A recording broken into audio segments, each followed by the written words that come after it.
This is a photograph by Chris Sandberg, which was taken in Monument Valley. And the remarkable thing about this image are the reflections in the pool that's located just beneath the sandstone wall. That's the main feature of the photograph. And when you live in the southwest, you know that it doesn't rain very much. Monument Valley is in the southwestern United States. And so whenever you have water, it's truly a great opportunity to take advantage of the reflections that might come up. And of course, reflections have one fantastic aspect to them, and that is they are purely visual. That is, there is nothing about a reflection that has to do with our other senses. It's not about smell, it's not about taste, it's not about how it feels, it's not about, what we might, experience from other sensory domain except visual. So reflections are 100% visual. And because of that, they work in a fantastic way in photographs. And that's what Chris has done here by photographing these reflections. Now, the other interesting thing about reflection is that you have a mirror image of the photograph. And so how you compose the reflection, of course, depends on your particular taste and ideas. But here, the reflection is basically at the midpoint of the image, in the middle of the image, right here. And so you have twice the sandstone wall. What breaks the pattern is and I'm going to take a colored pencil here to show what I'm talking about, and I'm going to reduce the size of the brush. So to go back, it's the earth pattern here that Chris has chosen to include in the photograph. And so here what we have is an area that basically breaks down the pattern of the reflection. And of course, because this area is in the foreground, we have given it, or Chris rather has given it, an enormous importance, because whatever is closer to us, and this area also extends here a little bit, I'm outlining these shapes, whatever is closer to us in a photograph is going to be what we see first, in a way, or what we see for the longest time. We're going to keep going back to the foreground elements. And of course, because they are closest to us and we're closest to the lens when the photograph was done, these elements are going to also be larger. So although this earth pattern here is way smaller than this arch here, this arch might be several hundred feet high, they actually look and have a presence that's greater than the arch. And as a matter of fact, if we were to measure this here, from here to here, and I'll erase all of these lines later on, we would find out that this distance is actually greater than this distance here, and you can see it visually, actually, as a matter of fact. The only thing that would compare to this in height would be this wall here. Okay, this wall is actually probably slightly taller than the earth pattern here, and of course the sky here would be about equal to the earth pattern. Okay, but the problem with all of that is that these are, especially this wall here, if we look at this here, is a very, very small area of the image, and it's in the corner, it's in the top right-hand corner, which is not an area where we spend a whole lot of our time visually. And it's a small section of the image. And then the sky, of course, is important, but it's not really a dominating feature of the image. The sky is there, it has some nice clouds, but it's not really where we're going to spend a lot of our time. Really, the place that catches our attention is this sandstone formation here, and then, of course, this foreground here. So I'm going to erase all of this and go back to the original image. And I'm going to drag this palette here so you can see what I'm doing. I'm basically using the history palette to erase by going back to the original version of the image.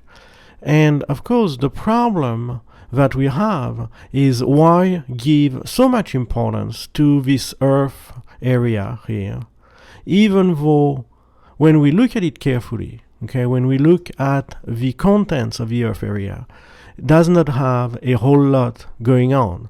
I mean, it's basically dirt, fairly, even in color, and doesn't have any features, doesn't have any flowers, rocks, patterns, shapes, anything like that. The only thing that it has going for it is the S-curve that we see here, okay? So that curve here is very interesting visually, and then of course it bounces against this other curve here, and we could even say that maybe this curve here becomes part of the composition. And this shape of the reflection of the sandstone wall, seems to be merging very nicely with this curve, because it sort of follows the shape of the earth curve as if it was a puzzle piece.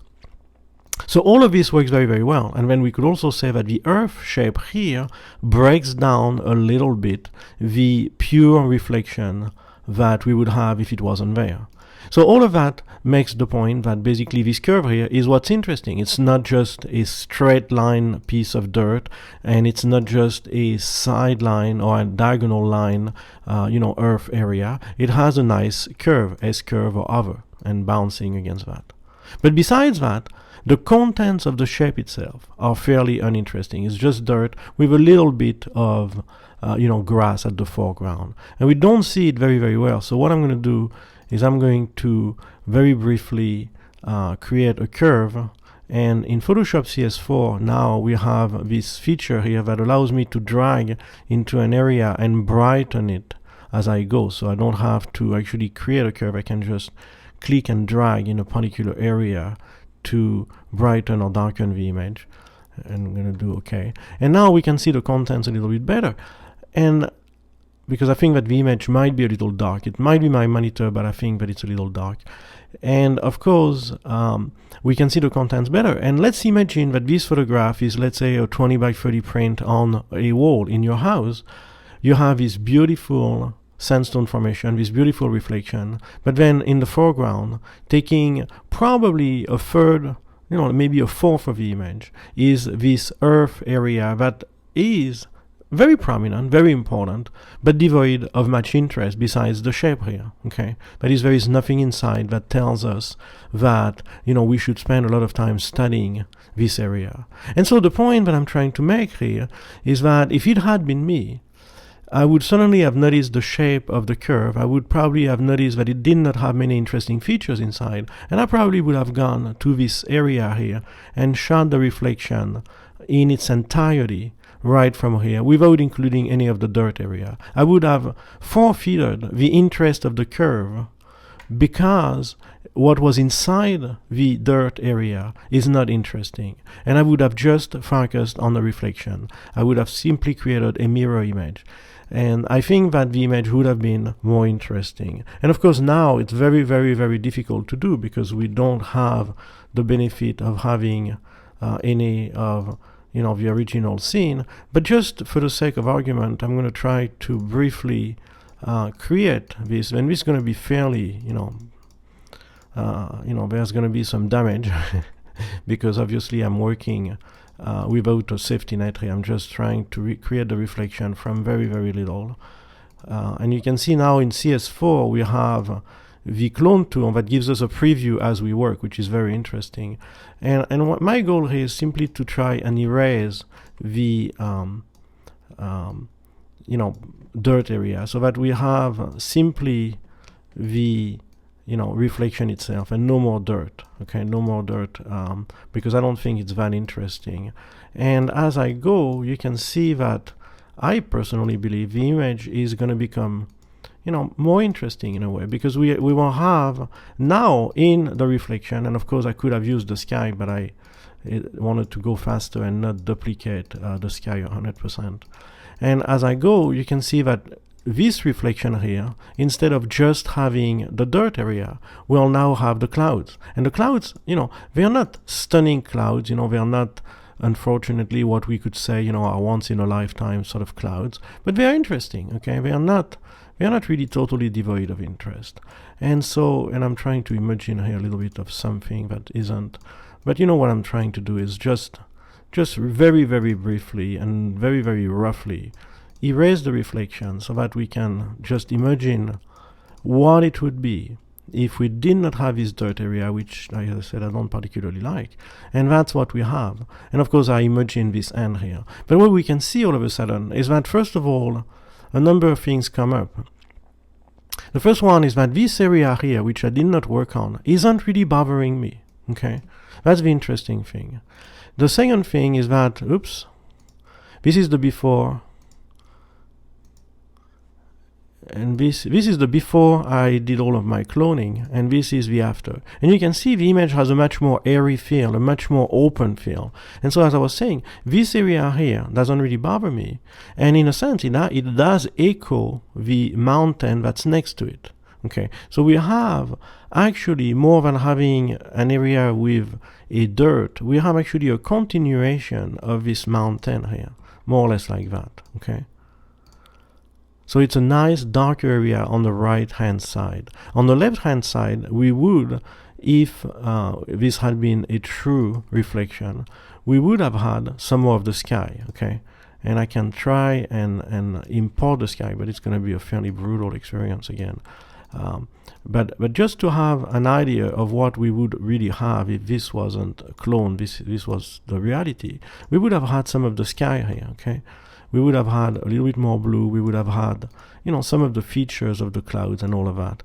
And what I'm trying to say is that if this was on the wall, because, as basically fine art photographers, we work to create photographs that will be used to decorate homes and houses and, maybe businesses and, basically wall decor, or maybe put in a gallery or in a museum. If it was in my house, I would much rather have a photograph that has some nice clouds and water in the reflections, like this, than a photograph that has a very, what I find to be unattractive dirt area in the foreground, like this.